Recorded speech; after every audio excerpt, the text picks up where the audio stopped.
पिछले सिर्फ एक साल में 26,000 करोड़ के हेल्थ इंश्योरेंस के क्लेम रिजेक्ट हुए हैं। मतलब लोगों को पैसे नहीं मिले हेल्थ इंश्योरेंस लेने के बावजूद, हेल्थ इंश्योरेंस के प्रीमियम हर महीने हर साल भरने के बावजूद। मतलब हर 10 में से एक क्लेम रिजेक्ट।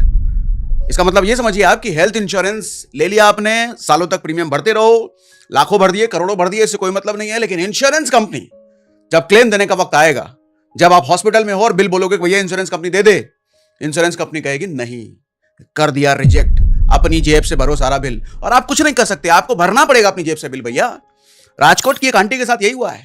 कैंसर हुआ था आंटी को, 7.5 लाख का बिल आया, लेकिन इंश्योरेंस कंपनी ने क्लेम रिजेक्ट कर दिया। हॉस्पिटल का बिल बोला खुद भरो, नहीं भरने वाले। अब बोल दिया तो बोल दिया, आंटी के परिवार वालों ने भरा बिल। और जानते हो क्यों? क्योंकि इंश्योरेंस लेने के टाइम पे आंटी ने यह नहीं बताया था कि उनको डायबिटीज है। तो आंटी ने कहा कि डायबिटीज और कैंसर का क्या कनेक्शन? ठीक है, नहीं बताया था, डायबिटीज था, तो आज तो कैंसर का हो रहा है ना। इंश्योरेंस कंपनी कहती है रूल इज रूल, नहीं बताया वो, लेकिन ये भी रिजेक्ट होगा। ऐसे ही मुंबई के एक इंसान के साथ भी हुआ।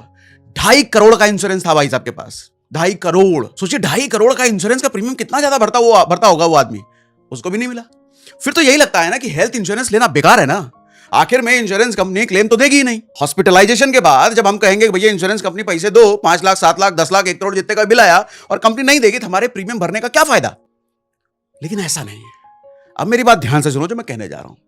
अगर आपके पास हेल्थ इंश्योरेंस है या लेने का सोच रहे हो तो रुक जाना, और अभी जितने भी 8 10 20 मिनट में जितने जो भी बात करने वाला हूं ध्यान से सुनिएगा, क्योंकि आज मैं आपको ऐसी कई सारी गलतियां बताने वाला हूं जिसकी वजह से लोगों के लाखों रुपए इंश्योरेंस का प्रीमियम भरते भरते भरते भरते डूब जाते हैं, लेकिन क्लेम नहीं मिलता।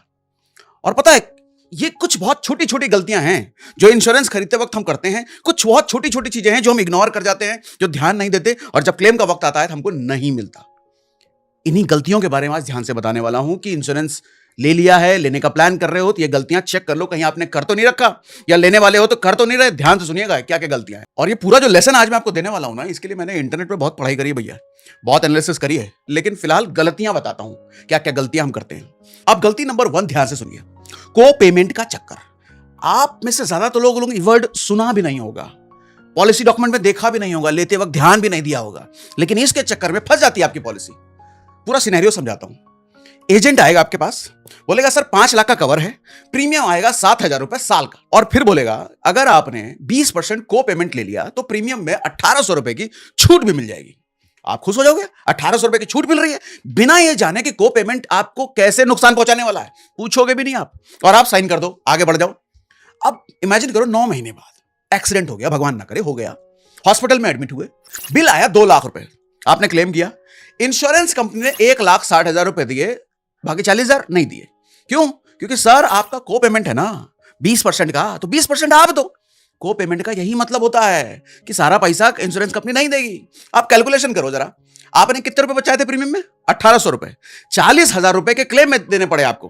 भाई साहब 22 साल लगेंगे, ये जो बचाए ना आपने, इसको लॉस कवर करने में 22 साल लग जाएगा आपको।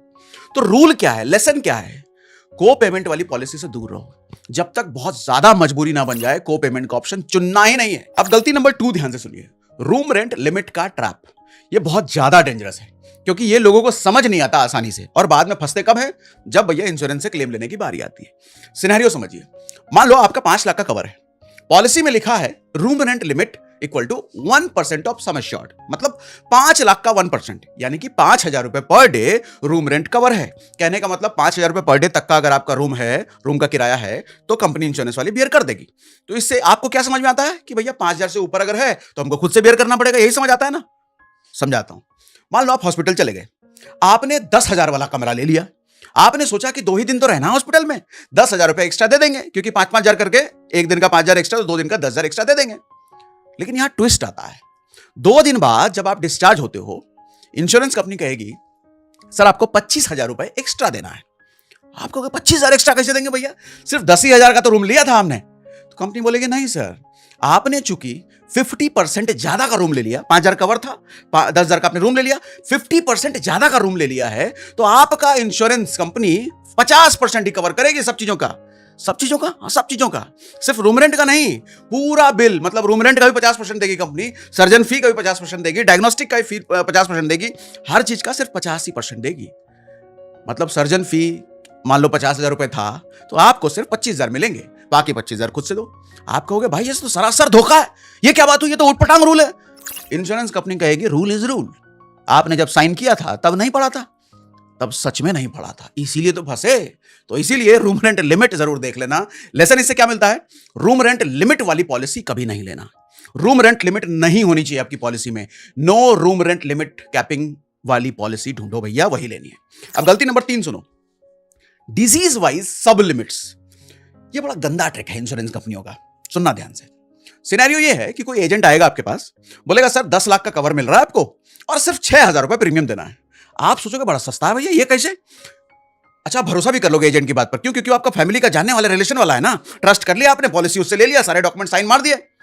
लेकिन एक दिन हो गया स्लिप डिस्क, बैक की सर्जरी करानी पड़ी, बिल आया 4,36,000 रुपया, क्लेम किया आपने, इंश्योरेंस कंपनी बोली सर हम सिर्फ 2 लाख रुपए देंगे।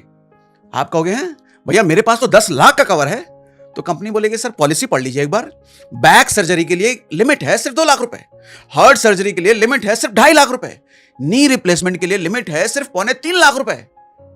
मतलब 10 लाख का कवर तो सिर्फ नाम का है, हर बड़ी बड़ी बीमारियों के लिए आपने लिमिट तय कर रखा है।